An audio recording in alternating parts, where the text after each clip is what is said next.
सिर चढ़कर बोला। यूपी में बाबा के बुलडोजर की रफ्तार के आगे कोई नहीं टिक पाया। उत्तराखंड का मिथक टूटा, बीजेपी दोबारा सत्ता में आई। पंजाब में लगी झाड़ू, वोटर ने कहा आप हमारे हैं। गोवा मणिपुर में बीजेपी सरकार बनाने की तैयारी में। सीटों के लिहाज से जीत हार के मायने से देखें तो 5 राज्यों के विधानसभा चुनाव के पूरे परिणाम अभी आना बाकी हैं, लेकिन यूं देखिए तो इन चुनावों ने कई नतीजे दे दिए। नतीजा यह कि बूथ से पार्टी को मजबूत करने वाली बीजेपी के लिए अब 2024 भी बहुत दूर नहीं है। कांग्रेस के लिए नतीजा कि पार्टी का आखिरी ट्रम्प कार्ड प्रियंका गांधी न दिल में जगह बना पाई न वोट दिला पाई। मुमकिन है यूपी में उनके अलग तरीके से कैंपेन का नुकसान उठाना पड़ा हो कांग्रेस को।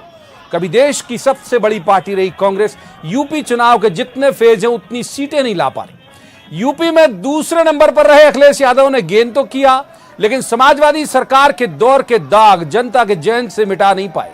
5 राज्यों के चुनाव का एक नतीजा कि देश का वोटर अब भविष्य केवल भाजपा में देख रहा है। 2014 से देश में शुरू हुई बीजेपी की हवा क्या 2022 तक आंधी में तब्दील हो चुकी है? कितने मिथक टूट गए। उत्तर प्रदेश में बहुत सारी बातें कही जाती थी, रिपीट नहीं होती है गवर्नमेंट, रिपीट नहीं होता है सीएम। कहा जाता था नोएडा जो सीएम जाते हैं वो वापस नहीं आ पाते हैं, वापस नहीं आ पाते हैं से आशय मेरा सत्ता से है। इतने सारे मिथक सारे कुछ योगी ने तोड़े। बहुत सारी बातें जो कही गई, जिसका जिक्र भी योगी आदित्यनाथ ने अपने भाषण में किया, आपने सुना होगा। उन्होंने कहा कि कैसे कोरोना और इन सब के मसलों को लेकर षड्यंत्र किए गए उनकी सरकार के साथ, वो सब कुछ जनता ने नकार दिया। एक बेहद खास पैनल हमारे साथ मौजूद है। उनमें से एक तो बहुत लंबे वक्त तक यूपी में सक्रिय भी रहे, फायर ब्रांड लीडर हैं, बीजेपी के एमएलए हैं एमपी से, रामेश्वर शर्मा। बहुत स्वागत रामेश्वर शर्मा जी आपका, बधाई सबसे पहले आपको। दूसरे मेहमान है स्वदेश शर्मा। शुरुआत करेंगे रामेश्वर जी से। रामेश्वर जी, आपकी टिप्पणी, क्या यही उम्मीद आपको थी जैसे नतीजे आए हैं? निश्चित रूप से प्रवीण जी, हम सबको यही उम्मीद थी, बल्कि पूरा हिंदुस्तान उत्तर प्रदेश की चुनाव की तरफ टकटकी निगाह से देख रहा था। और जिस तरह आपने देखा कि एक भजन कह लीजिए, गीत कह लीजिए, गाना कह लीजिए, जिस तरह पॉपुलर हुआ, जो राम को लाए हैं हम उनको लाएंगे, वो शादियों में चलने लगा, वो बारातों में चलने लगा, वो जगह जगह आयोजनों में चलने लगा। और जब आम हिंदुस्तानियों के बीच में जब ये जातिवाद की चर्चा होती थी तो लोग कहते थे कि ये जातिवाद का नहीं, ये राष्ट्रवाद का चुनाव है, ये रामवाद का चुनाव है। और सपा ने जिस तरह का माहौल बनाकर गुंडे और मवालियों को और माफियाओं को एकजाई करके जिस तरह हिंदुस्तान की राजनीति में जो उत्तर प्रदेश में पहले कभी हुआ करता था वैसा माहौल बनाने की कोशिश की, लेकिन नरेंद्र मोदी जी की आंधी के कारण, आदरणीय नड्डा साहब की योजनाओं के आगे और हमारे अमित शाह जी के चाणक्य रणनीति के कारण और बाबा योगीनाथ के बिल्डोजर के आगे कोई टिक नहीं पाया। सब धराशायी हो गए, सब धराशायी हो गए, सब एंड हो गया। और आप देखेंगे कि ये हवा जब चली तो उत्तर प्रदेश में केदारनाथ की भूमि तक गई, क्योंकि केदारनाथ की भक्ति में लीन है हमारे प्रधानमंत्री आदरणीय नरेंद्र मोदी जी। ये मणिपुर तक भी गई और ये हवा निरंतर आगे बढ़ती रही। और इस तरह का जो माहौल इस देश के अंदर आया है, जैसे आपने अब शुरुआत में कहा कि 2014 से जो केसरिया की लहर नरेंद्र मोदी जी के नेतृत्व में चल रही है, धीरे धीरे पूरे हिंदुस्तान के अंदर ये स्वाभिमान की लहर होगी, ये राष्ट्रभक्ति की लहर होगी, ये रामेश्वर शर्मा जी आऊंगा। कांग्रेस का हर भारत के को ले लेते हैं अब, क्योंकि इन्हें वोटर भी लगातार नकार रहा है तो इनकी सुनना जरूरी है। तो स्वदेश शर्मा जी, 5 राज्यों के नतीजों में सुनिए कहाँ हो आप?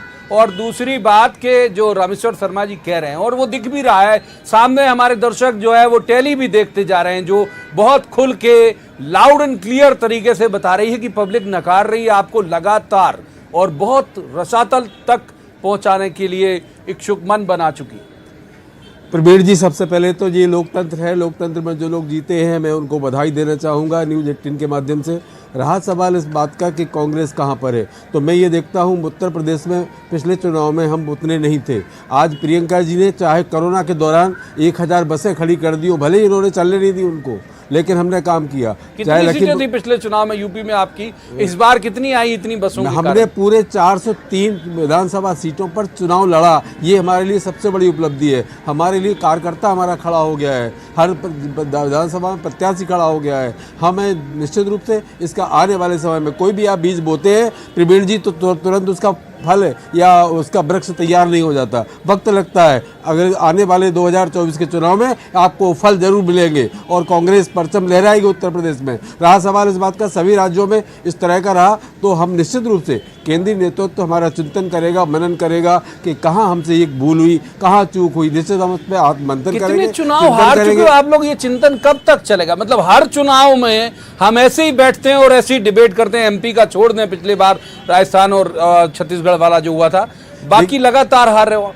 देखिए 2017 में भी ऐसे ही हुआ था, उत्तर प्रदेश में भी ये बम्पर जीते थे, लेकिन आपने देखा होगा जब 18 के चुनाव मध्य प्रदेश में हुए, मध्य प्रदेश, छत्तीसगढ़, राजस्थान, तीनों में कांग्रेस की सरकार आई, तो चिंतन मनन से कुछ होता है, ये हुआ है, ये देखा है। एक बार रामेश्वर शर्मा जी को इन कर लेता हूँ। रामेश्वर शर्मा साहब, शुक्रिया, आपने अपनी पार्टी के तमाम नेताओं को बोल दिया, बड़े बड़े नामों का आभार जता दिया, तो प्रियंका गांधी और राहुल गांधी का भी शुक्रिया बोलेंगे कि आपकी जीत में पांचों राज्यों में कुछ उनकी भूमिका भी रहती है क्या?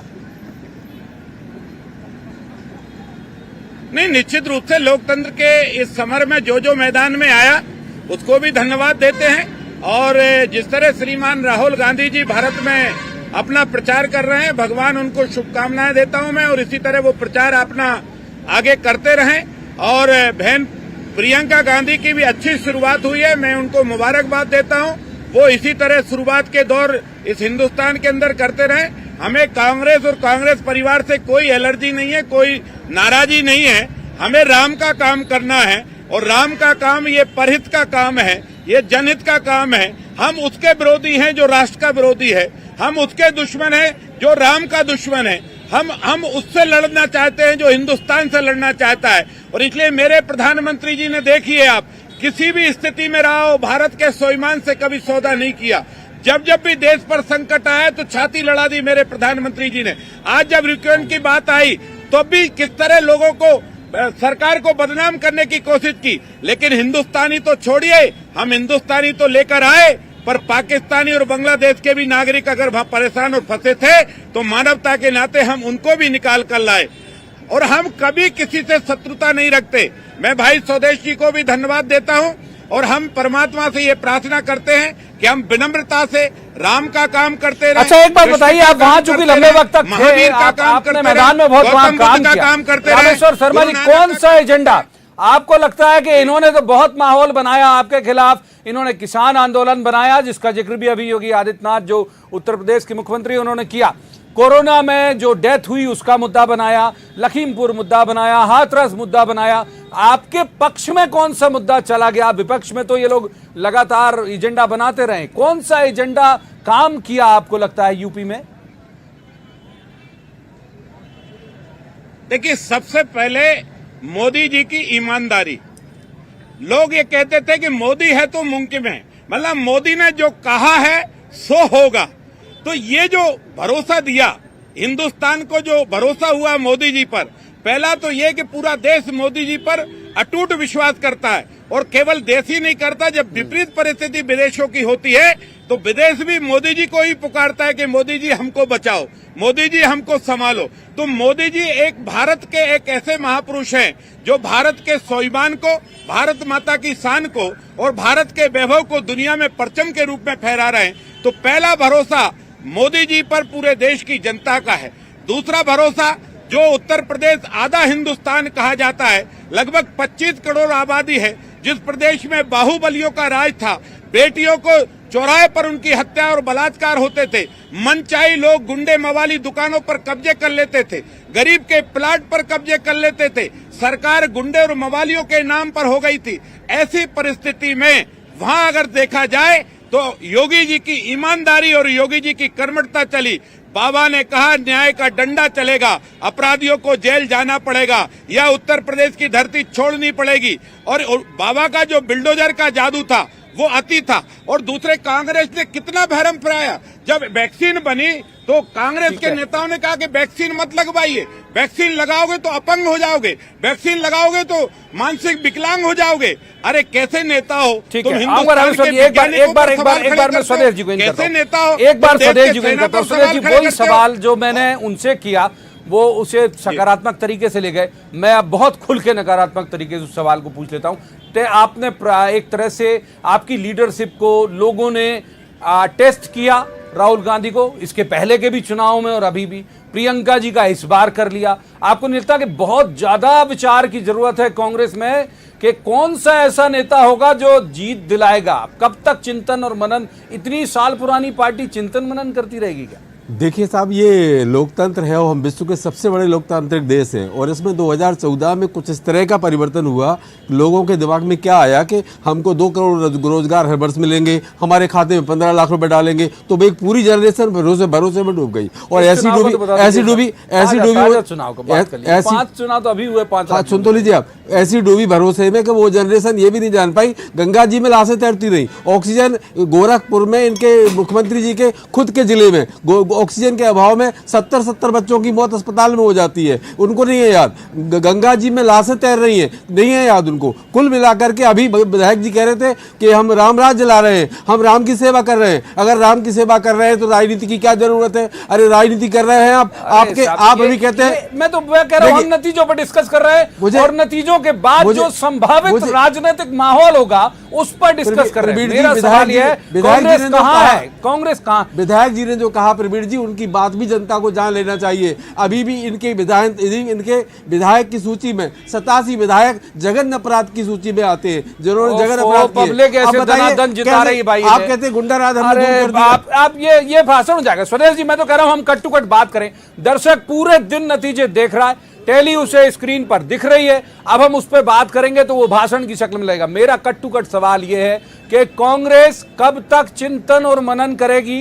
क्या आपको नहीं लगता कि एक कोई दौर है लीडरशिप की चेंजेस का? क्योंकि जो 2 तुरुप के थे आपके, वो मार्केट में आ गए और स्वीकार नहीं किए गए। स्वदेश शर्मा जी, देखिए, तुरुप के कुछ नहीं होते। कुल मिलाकर के ये है कि हमारा जो नेतृत्व है, नेतृत्व तो काम निरंतर करता है। आप भी देखते रहे, लगातार प्रियंका जी ने काम किया और इतना काम किया उत्तर प्रदेश में कि कोई भी विपक्ष का नेता इतना सामने मैदान में नहीं आया। वो अलग बात है कि हमको वोट में तब्दील नहीं हो पाया। निश्चित रूप से इस पर विचार अमेठी रायबरेली की सूचना है आपको? यही तो मैं अमेठी रायबरेली नहीं जीते आप लोग? हाँ, नहीं जीते ना। मैं इसी बात की तो बात कर रहा हूँ कि हम सीटों में भले ही परिवर्तित नहीं हो पाए, लेकिन ये जरूर है कि हम 403 विधानसभाओं में अपने प्रत्याशी खड़े कर पाए। ठीक है, आप यूपी से थोड़ा आगे बढ़ेंगे। हम पूरे 5 राज्यों पर डिस्कस कर रहे हैं अभी।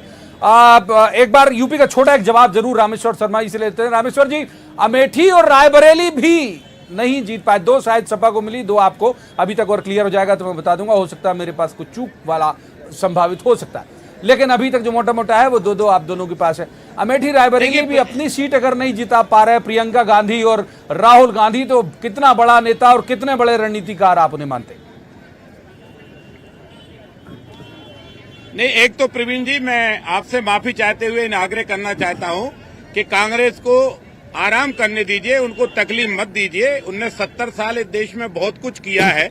हिंदुस्तान की जनता कांग्रेस को जानती है कि सफेद झूठ बोलने में अगर किसी को महारत हासिल है, ये गंगा माँ को भी बदनाम कर सकते हैं और ये राम के भी प्रमाण मांग सकते हैं।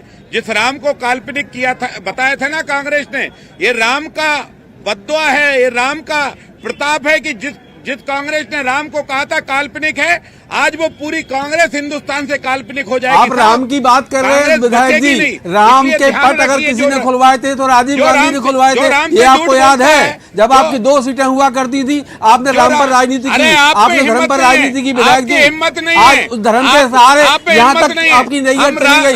लेकिन ये दौर है, ये दौर ज्यादा दिनों तक चलने वाला नहीं है। हम 70 साल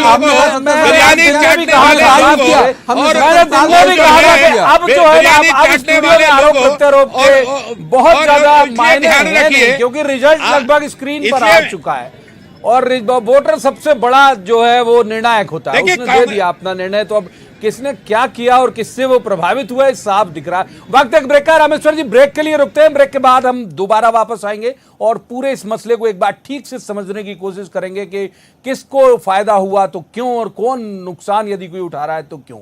आप कहीं मत जाइए, देखते रहिए न्यूज़ 18 मध्य प्रदेश छत्तीसगढ़।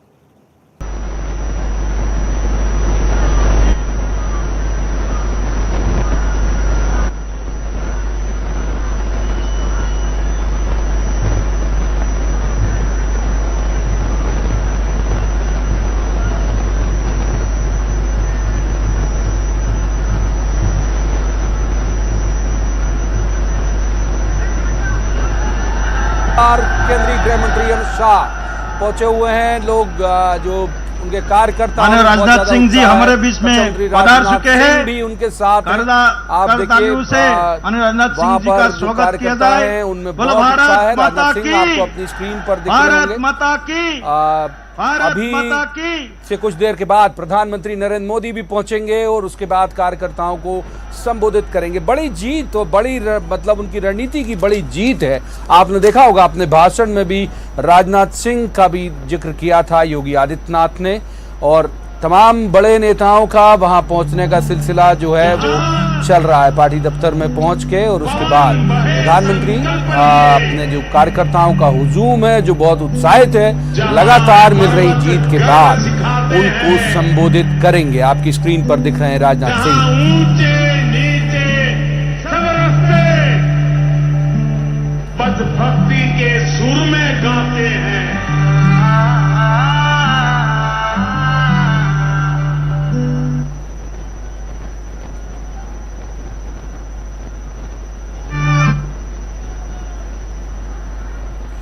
तो हम लगातार आपको, जैसे हमने कहा भी कि इलेक्शन की सबसे अच्छी कवरेज, लगातार बिल्कुल सटीक कवरेज हम न्यूज़ 18 पर आपको दिखाते रहें। जो भी नया होगा आपको तुरंत हम स्क्रीन पर दिखाएंगे। एक बार फिर से इस सिलसिले को आगे बढ़ाते हैं। ब्रेक पे जाने से पहले हम रामेश्वर शर्मा जी से बात कर रहे थे। तीसरे मेहमान हमारे बीच मौजूद है। सबसे पहले उनका तारुफ मैं आपसे करा दूं।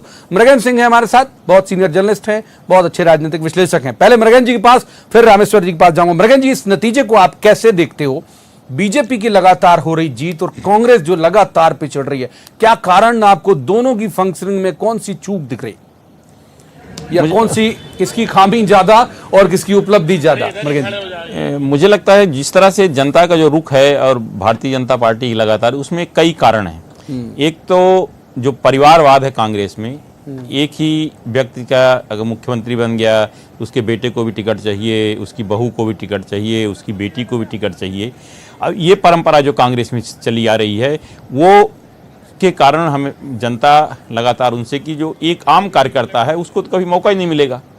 अब पंजाब की बात करें तो पंजाब आखिर कांग्रेस ने खुद अपने पैरों में कुल्हाड़ी मारी। एक ऐसे आदमी को, नवजोत सिंह सिद्धू के कारण, जिनने सब कुछ वहाँ तक कर दिया, अब उसको कांग्रेस ने इतना सिर पे चढ़ा लिया था कि उसके जिसके कहने के कारण पूरी मुख्यमंत्री को ही हटा दिया। और फिर वो जो मुख्यमंत्री बने चन्नी, उसके भी पीछे पड़ गए कि नहीं उनके भी खिलाफत। तो इस तरह की जो कांग्रेस की नीति है। दूसरी चीज, इस चुनाव ने कई चीजें स्पष्ट कर दिया। परिवारवाद की बात हुई, जातिवाद की बड़ी बड़ी बातें कर। अभी कांग्रेस पार्टी में कोई वर्कर की कीमत नहीं होती, वहां जातिवाद, ये फला समाज का है उसको दे दो, या किस नेता का बेटा है, इस नेता का बेटा इसको दे दो। ये उत्तर प्रदेश के इस चुनाव ने बता दिया। जितने भी समाज के कथित ठेकेदारों की बात कर रहा हूं, जो ये बोलते हैं साहब मैं फला समाज का हूं, मेरे पास इतने वोट हैं, अगर खुद लड़ा दो जमानत जब्त हो जाएगी, वो सब करके तो होता है क्या है कि जो वास्तव में जमीन का जो जनता कार्यकर्ता है, तो जनता भी कही कि हमें नहीं, हमें जातिवाद नहीं चाहिए, हमें तो योग्य उम्मीदवार चाहिए जो हमारे क्षेत्र के लिए काम कर सके, विकास के लिए काम कर सके। तो मैं समझता हूं कि अब योग्यता और विकास मुद्दा हो गया, कोई परिवारवाद, जातिवाद, समाजवाद नहीं।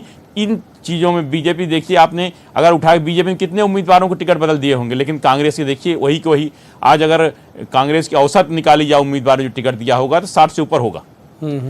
आप देखिए 60 से 75 साल वालों कम से कम 25-30% लोगों को टिकट दिया होगा। आप उठा, कांग्रेस में कोई नई पीढ़ी आई नहीं रही। हम मध्य प्रदेश की बात करें, केंद्रीय सरकार दिल्ली में बात करें, जहां भी देख करें एक पीढ़ी जो एक आदमी बैठ गया सिंहासन पर, वही लगातार वो आ रहा, उनके बेटे आ रहे, हो गया और वही मठाधीश हो गया। सबसे बड़ा कारण है। एक बार रामेश्वर शर्मा जी का रुख कर लेते हैं, उनके पीछे बहुत उत्साह भी दिख रहा है कार्यकर्ताओं में। यदि संभव होगा तो हम दिखाएंगे भी उनके यहाँ चल रहा है। रामेश्वर जी, आपने मृगेंद्र जी की बात को सुना होगा, क्या यही वजह आपको लगती है कि कांग्रेस में जो युवाओं को अवसर नहीं दिया जा रहा, नए लोगों को अवसर नहीं दिया जा रहा, इस कारण से कांग्रेस की स्थिति ऐसी हो रही? नंबर एक। और नंबर दो कि एमपी में क्या फर्क पड़ेंगे इन नतीजों के जो हमारे अगले साल यहां पर चुनाव है?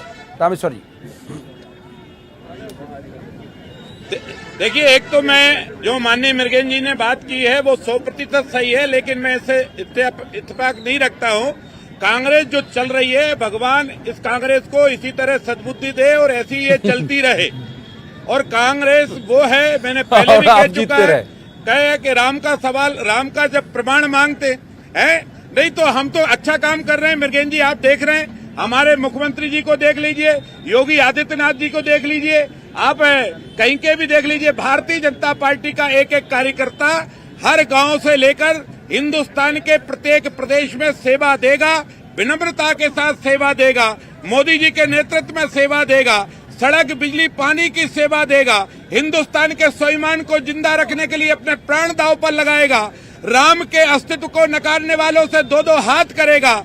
हम राम का मंदिर भी बनाएंगे, हमने काशी में दिव्य काशी कॉरिडोर भी बनाया है, भगवान मथुरा के मंदिर का भी जीर्णोद्धार होगा, बाबा गौतम बुद्ध की भूमि का भी उद्धार होगा, गुरु नानक के भी गुरु ग्रंथ साहब का पाठ होगा। और भारतीय जनता पार्टी हिंदुस्तान का समग्र सोच रखती है। जो आपने बात कही, मैं सहमत हूं। हम जातिवाद में भरोसा नहीं करते, हम राष्ट्रवाद और रामवाद में भरोसा करते हैं। हम योग और कर्मठ कार्यकर्ताओं को मौका देते हैं, हम जेब के लोगों को या तलवा चाटने वालों को नहीं। आपने देखा होगा कि एक उत्तर प्रदेश की सभा में एक नौजवान जिला अध्यक्ष ने जब प्रधानमंत्री जी के पैर छुए तो प्रधानमंत्री जी ने उसके पैर छू लिए और कहा, बेटा तुम पार्टी का काम कर रहे हो, ये मेरे लिए सौभाग्य, इसलिए मैं तुम्हारे पैर छूता हूं।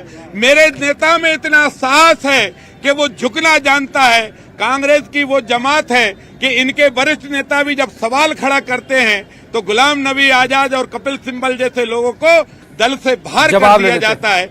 ऐसी आप जवाब ले लेते हैं। स्वदेश शर्मा जी को इन कराते हैं। स्वदेश जी, ये बात सही है, इससे मैं सहमत हूं कि जब तक एक परिवार का पूजन। जी बोलिए प्रवीण जी, बोलिए। रामेश्वर जी जवाब लेंगे। पीछे जनता भी दर्शन करना चाहती है आपके चैनल, पूरी जनता भी दर्शन करना चाहती है आपके चैनल के माध्यम से, देश को धन्यवाद देना चाहती है। उत्तर प्रदेश को, केदारनाथ के धाम, उत्तराखंड को, मणिपुर को, सारे जगह जहां जहां चुनाव हुए, पांचों राज्यों को हम सबका धन्यवाद। पंजाब की भूमि को, ठीक है, उसको भी धन्यवाद। लेकिन अगली बार हम आएंगे, गुरु गोविंद सिंह के बलिदान का स्मरण भी करेंगे और तेग बहादुर के संघर्ष को जमीन पर उतारकर काम करेंगे। जो गुरुओं की कुर्बानी हुई है, ये हिंदुस्तान सदियों से याद रखता है और इसलिए मेरे प्रधानमंत्री गुरुद्वारे में भी जाकर एक बार आप स्वदेश जी को इन कर लेते हैं। स्वदेश जी, ये जहां भी आपको सवाल अप्रिय लग सकता है, चुभने वाला लग सकता है, लेकिन हकीकत यही है कि इस कदर नकार रही है जनता के जहां पे इनसे नाराज हो भी रही है या जहां इनसे वो दूर जाना चाहती है, वहां आपको विकल्प तक नहीं मानती। आम आदमी पार्टी की जीत, केजरीवाल कितना भी ये क्लेम कर रहे हो कि ये दिल्ली के गवर्नेंस मॉडल की जीत है, मुझे लगता है कि बहुसंख्य लोग इस बात से सहमत होंगे कि वो दिल्ली के गवर्नेंस मॉडल की जीत के बजाय विकल्पहीनता के चलते आम आदमी पार्टी वहां पर जीती। आपको विकल्प भी नहीं मानती स्वदेश जी जनता, क्या कारण?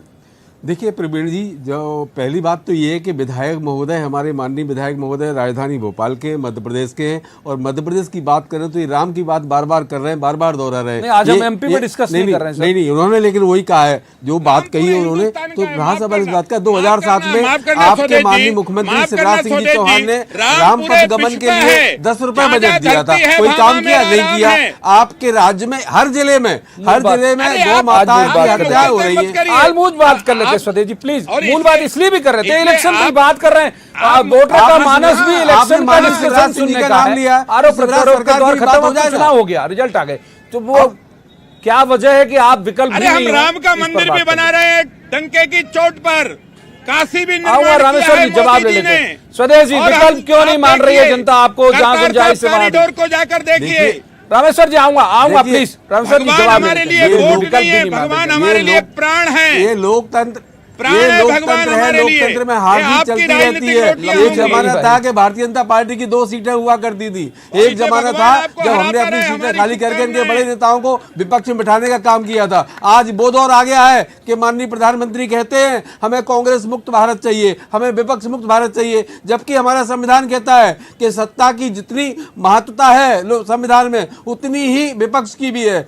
लेकिन बनो आप ना विपक्ष विपक्ष, वहाँ आम आदमी बन गई कुल विपक्ष। मिलाकर जो लड़ाइयां हमने लड़ी हैं उत्तर प्रदेश में, वो लड़ाई किसी विपक्षी पार्टी ने नहीं लड़ी। लगातार प्रियंका जी लड़ाई लड़ती रही है और यहां तक कि हमारे कार्यकर्ताओं पर लाठी चार्ज भी हुए, बिल्कुल जेल भी गए। लल्लू प्रदेश अध्यक्ष वो भी जेल में पड़े रहे 2 महीने। कुल मिलाकर के लगातार लड़ाई लड़ी है। वो बात अलग है, हार जीत हो रहा है, इस पर समीक्षा हमारा केंद्रीय नेतृत्व करेगा और निश्चित रूप से जो जो कमियां रही होगी उन कमियों को दूर किया जाएगा। उसके बाद आने वाले 2024 के लिए तैयार हो जाएंगे और बिल्कुल तैयार है। कुल मिलाकर के जो उत्तर प्रदेश में बोया है, ये माननीय नतीजे क्या प्रियंका देख, जी ने- आपको एक लाइन बता दीजिए जल्दी से, मृगन जी के पास जाऊंगा। ये नतीजे क्या दिखा रहे हैं आपको?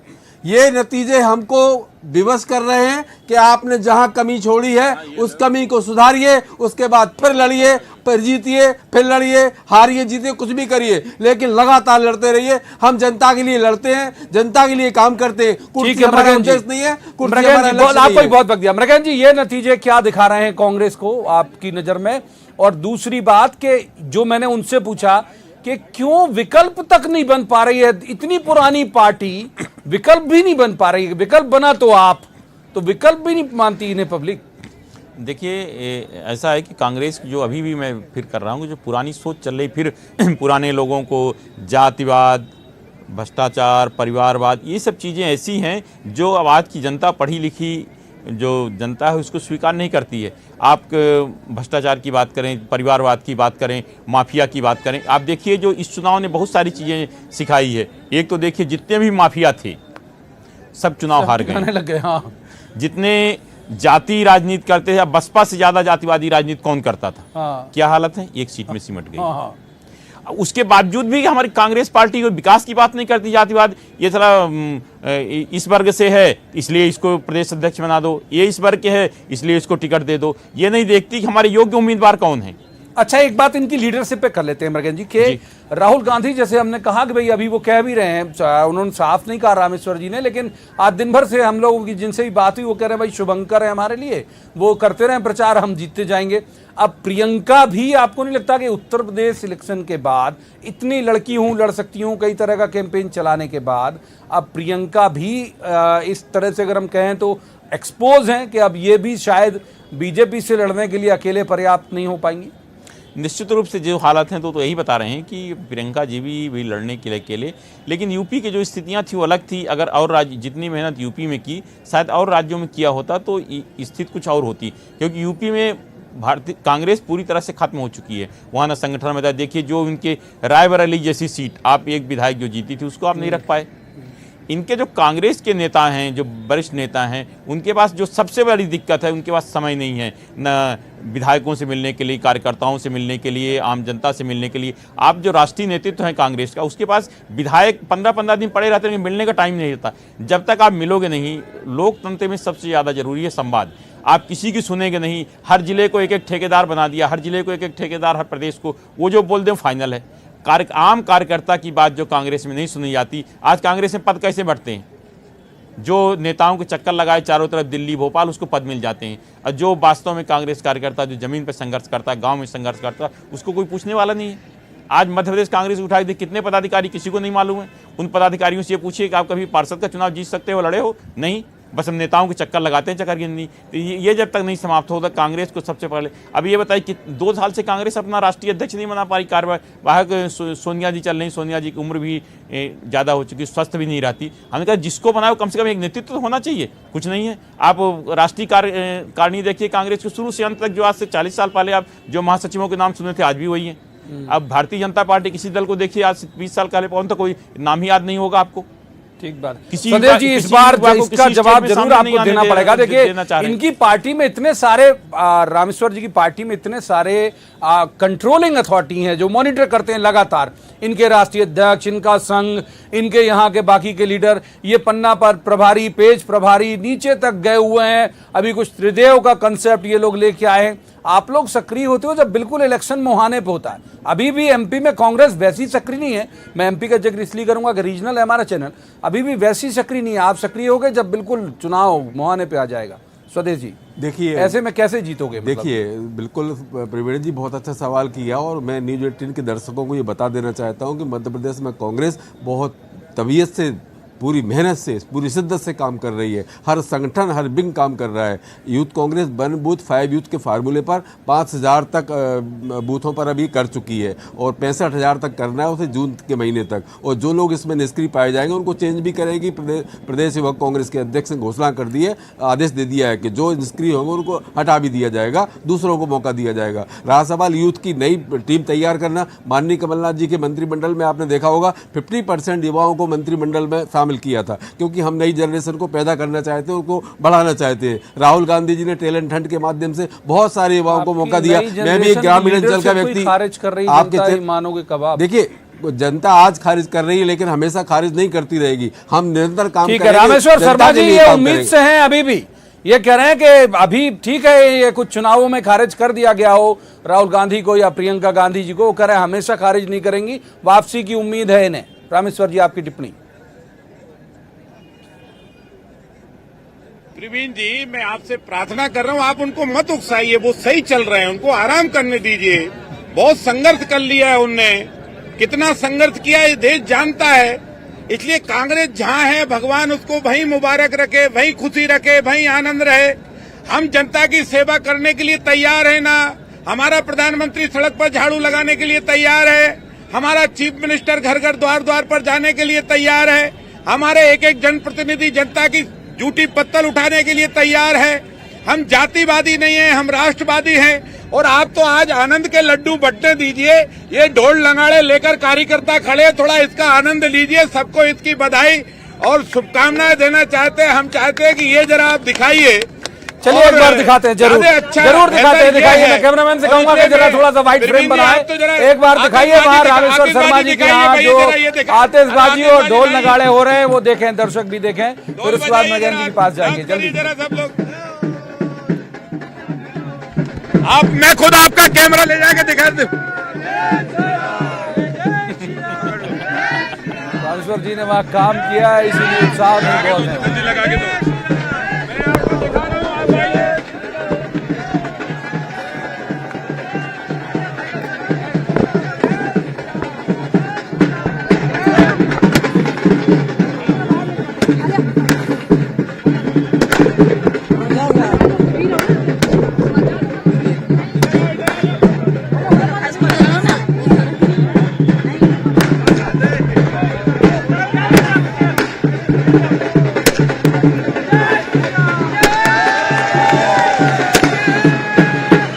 एक बार वापस आते हैं स्टूडियो की तरफ। ये तस्वीरें आप देख रहे हैं जो हमारे गेस्ट हैं और बीजेपी के एमएलए हैं रामेश्वर शर्मा, उनके घर में आतिशबाजी अभी तक हमारे साथ जुड़े हुए थे। फिर उसके बाद कोशिश करेंगे, अगर वक्त रहा तो उन्हें जोड़ेंगे। एक बार मृगेन जी को इन करते हैं, ये आतिशबाजियां हम चाहते हैं एक विंडो में हम दिखाते रहेंगे आपको। मृगेन जी, जो सोशल मीडिया है वो बड़ा रोल प्ले करता है। ये जो कह रहे हैं वापस आएंगे, कई बार कांग्रेस इस बात को क्लेम भी करती है कि भाई एक बार ऐसी स्थिति और भी रह चुकी है अटल जी के वक्त, और उसके बाद भी ये वापस आए हैं। तो अब ये अगर उम्मीद कर रहे हैं कि वापस आएंगे, लेकिन उस समय सोशल मीडिया इतना नहीं था। अब सोशल मीडिया ने एक परसेप्शन बना दिया कि जो इनकी लीडरशिप जो है वो उतनी कैपेबल नहीं है। आप सहमत है इस बात से? कांग्रेस के संदर्भ में कह रहा हूं मैं। नहीं, बिल्कुल सहमत होगा। लीडरशिप मजबूत होती ना तो ये स्थिति नहीं होती जो हो रही है। अब कोई निर्णय नहीं होते पार्टी में, जिसको जो इच्छा होती कर रही है, किसी में हिम्मत नहीं। अब जो पंजाब का इससे बड़ा उदाहरण क्या हो सकता है, जब लीडरशिप ये नहीं समझ पाई कि हम किसके कहने पर क्या करने जा रहे हैं, खुद ही जब पैरों में कुल्हाड़ी मार रहे हैं, उसको क्या, यहाँ जो नाराज हो जाए उसको टिकट दे दो, जो वास्तव में कार्य करता है उसको कोई पूछ ही नहीं होती। अब आप वहाँ उत्तराखंड में क्या हुआ, देखिए एक ही परिवार को 2-2 3-3 सबके हाल, और उसमें अधिकतर नेता 70 से ऊपर वाले हैं, 75 से ऊपर वाले हैं, लेकिन टिकट चाहिए, चाहे हाथ पैर हिल रहे हो, चाहे जनता के बीच जा सके ना जा सके। अब पुरानी अकड़ उनमें है ही है। जो व्यवहार में आज जो यूथ है ना, नहीं तो अगर ये स्थिति होगी तो उन राज्यों में जहां पर अभी कांग्रेस की उतने खराब हाल नहीं है, कांग्रेस बड़ी विपक्षी पार्टी के तौर पर मौजूद है, क्या वहां भी यूपी जैसे हाल नहीं हो जाएंगे? नहीं देखिए ऐसा है, अगर कांग्रेस युवाओं को और काम करने वाले कार्यकर्ताओं को आगे नहीं लाएगी, ये जातिवाद, परिवारवाद, ये बहुत बड़े प्रभावशाली हैं, इनका आतंक है, ऐसे लोगों से छुटकारा नहीं पाएगी, तब तक ये स्थिति नहीं सुधरने वाली है और धीरे धीरे मध्य प्रदेश की वही स्थिति हो जाएगी जो आपकी यूपी और बिहार की हो गई। तो कांग्रेस को सबसे पहले नेतृत्व में युवाओं को लाना होगा। जो आप किसी भी जिले के उठा दिए, एक परिवार पिछले 40 साल से वो परिवार चला रहा है। स्क्रीन पर देख रहे होंगे केंद्रीय गृह मंत्री अमित शाह बीजेपी के दफ्तर अभी पहुंचे हैं, आपको स्क्रीन पे वो दिख रहे होंगे, केंद्रीय गृह मंत्री पहुंचे हैं।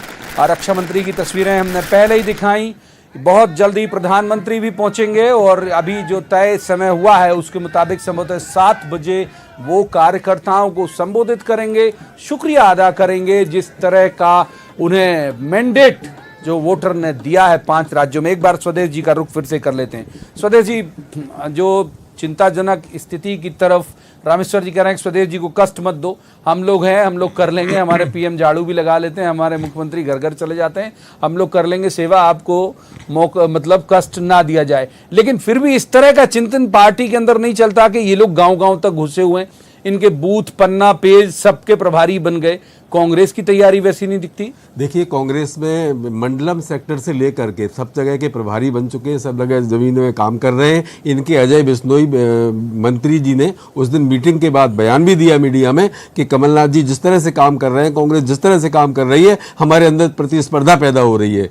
तो प्रतिस्पर्धा जब इनका मंत्री स्वीकार कर रहा है तो निश्चित रूप से हम जमीन पर काम कर रहे हैं। हमने एक अभी यूथ कांग्रेस का नाम लिया था, यूथ कांग्रेस नहीं, सारी विंग्स काम कर रही हैं और जमीन तक पहुंच रही हैं सारी चीजें। और राज्यसभा इस बात का, अभी मृगेन जी विद्वान पत्रकार हैं, इन्होंने एक सवाल किया था कि अभी तक अध्यक्ष का चुनाव नहीं हो पाया। तो आपको बता दूं अभी हमारी चुनावी प्रक्रिया चल रही है, मध्य प्रदेश में अभी लगातार चल रही है। और इस प्रक्रिया में पहले डेलीगेट बनेंगे, डेलीगेट प्रदेश अध्यक्ष को वोट डालेंगे, फिर उसके बाद राष्ट्रीय अध्यक्ष का चुनाव होगा। और ये अभी जल्दी हो जाएगा, 2024 में जब लोकसभा होगा उसके पहले होगा कि हाँ, उसके पहले ही हो जाएगा। तो ये चुनाव हो जाएगा 2-3 महीने में। तो अब आपको क्लियर सामने सब हो जाएगा, क्योंकि हमारे आंतरिक लोकतंत्र कायम है। भारतीय जनता पार्टी से तुलना इसलिए नहीं हो सकती है, इनके रिमोट से काम चलता है। रिमोट इनका नागपुर में रखा हुआ है, किसी को पता नहीं था। रिमोट अगर ऐसे जो हमारी स्क्रीन जैसे रिजल्ट ला रहा है तो उस रिमोट में बुराई क्या है? आप देखिए ना, कुल मिलाकर के इनका उद्देश्य कुर्सी है। अगर ये कुर्सी उनका उद्देश्य नहीं होता तो इनके बीर, जिनको ये वीर सावरकर कहते हैं, वो 100 बार गलती को बना देंगे। आप एनजीओ थोड़ी हो जी, आप भी पॉलिटिकल पार्टी हो ना? बिल्कुल पॉलिटिकल पार्टी है, लेकिन हमारा उद्देश्य सिर्फ कुर्सी नहीं है, हमारी जनसेवा पहले है। तो हम जनसेवा के हिसाब से चलते हैं, आइडियोलॉजी के हिसाब से चलते हैं। ये हिंदू मुस्लिम कर लेंगे, ये राम रहीम कर लेंगे, ये धारा 370 कर लेंगे, इनके पास ये सब बोलने को ना हो तो इतना सा विकास नहीं कर पाए माननीय प्रधानमंत्री महोदय। जितना कांग्रेस ने बनाया था उनको बेचने के अलावा एक भी विकास किया हो तो बता दे, भारतीय जनता पार्टी के प्रवक्ता नहीं बता पाते। कुल मिलाकर के हम ऐसा नहीं कर सकते, क्योंकि हमारा संकल्प है देश को आगे बढ़ाना, हमारा संकल्प है जनसेवा करना, हमारा संकल्प है कि हम धरोहर देश की है उसको संचित करते रहें और आगे और जितना बना सकते हैं बनाएं, पर बेचते नहीं। इनने निजीकरण किया, हम राष्ट्रीयकरण किया। अब बताइए कितना फर्क है। लेकिन ये जो पीढ़ी है जो गुमराह हुई है 2014 में, ये पीढ़ी समझ जाएगी और आगे आने वाले 2024 में ये बिल्कुल वक्त तो लगता है, देखिए वक्त लगेगा लेकिन बदलाव होगा जरूर। वक्त लगेगा लेकिन बदलाव होगा जरूर। मृगेन जी को इन करता हूं। मृगेन जी, पश्चिम बंगाल में भी हमने देखा कि भाई जहां विकल्प था वहां ममता बनर्जी को चुन लिया लोगों ने। पंजाब में आज देख ही लिया कि विकल्प था आम आदमी पार्टी, तो उन्होंने आम आदमी पार्टी को चुन लिया।